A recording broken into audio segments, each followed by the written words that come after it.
किसी को कत्ल होते तो नहीं देखा? हाँ नहीं सर। ठीक है। किसी को मरते हुए देखा है?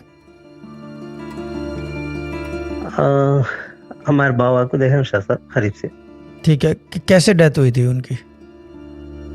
अरे नॉर्मल देते सर, वो लंग्स इफेक्ट से वजह से। लंग्स अफेक्ट थे।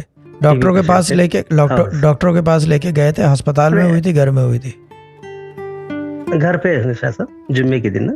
ठीक है। जुम्मे के नमाज के बाद हुई थी। ठीक है। और घर पे रदमे के सब। ठीक है। और अस्पताल के लेके गए थे उनको? नहीं सर। क्यों? अरे बोले तो पहले 4-5 मंथ्स बिफोर गए थे सर। तो अब उसके बाद में उनका लंग्स पूरे मार खा गए थे। वैसे ही घर में नॉर्मली लंग्स से ज्यादा प्रॉब्लम हो गया, हॉस्पिटल डॉक्टर बुला गए। वो डॉक्टर इंजेक्शन घर पे दिया सर। वो इंजेक्शन के फौरन बाद वो शुड हैव बीन हॉस्पिटलाइज्ड। बात मेरी गलत नहीं होती, शुड हैव बीन हॉस्पिटलाइज्ड।